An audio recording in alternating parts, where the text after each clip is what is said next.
मी मुलांशी सुशील परदेशी.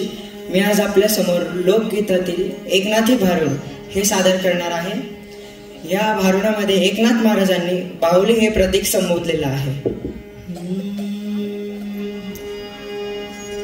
निर्गुण रूपे बाहुली केली,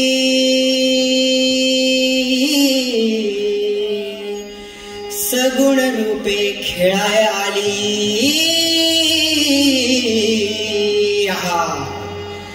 निर्गुण रूपे बाहुली केली, सगुण रूपे खेळाय आली. निर्गुण रूपे बाहुली केली, सगुण रूपे खेळाय आली. और मोठ्या मोठ्यास ठकवून गेली,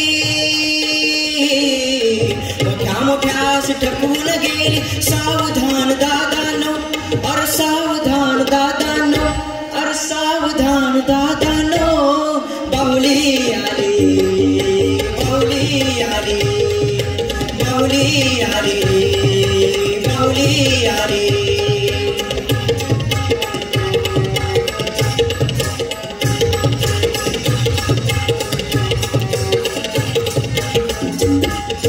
भक्ती वैराग्य नाहली, शुद्ध सत्वाचे कुंकुल्याली.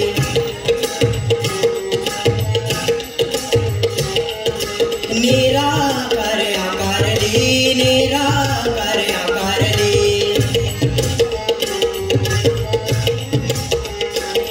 और मोठ्या मोठ्यास ठकवून गेली,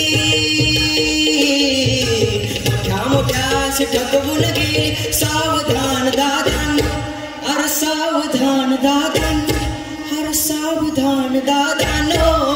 बाहुली आली, बाहुली आली, बाहुली आली, बाहुली आली.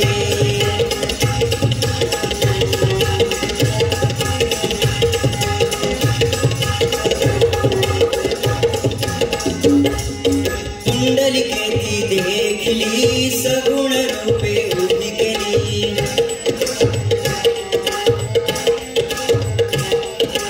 एका जनार्दने बाहुली, एका जनार्दने बाहुली. अरे अरे अरे अरे थांबा थांबा थांबा, अरे थांब रे. अरे ही बाहुली आवडायचं खूर राहिलो, काय समजलं का तुम्हाला? अगं ही बाहुली एकनाथ महाराजांची. बाहुली म्हणजे साक्षात विठ्ठल.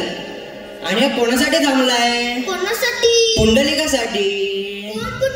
अगं आपला नगरचा नाही ग, तो आहे पंढरपूरचा. तो विठ्ठलाला म्हणाला, अरे थांब, माझी आई बापाची सेवा होईपर्यंत थांब. विठ्ठल आजही युगे 28 थांबला आहे. कोणासाठी? ज्याने माणसा माणसातला देव पाहिला, आई बापाची सेवा केली, त्यांच्यासाठी. म्हणून म्हणतो पुंडलिकेती देखली, सगुण रूपे उभी केली.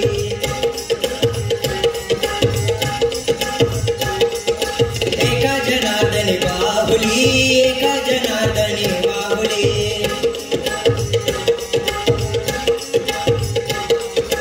करी कृपेची सावली, उभी विटेवरी राहिली.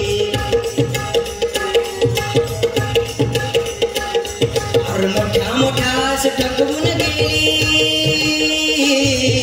मोठ्या मोठ्यास ठकवून गेली. सावधान दादानो, और सावधान दादानो, और सावधान दादानो. बाहुली आली, बाहुली आली, बाहुली आली, बाहुली आली, बाहुली आली, बाहुली आली, बाहुली आली, बाहुली आली, बाहुली आली, बाहुली आली. धन्यवाद.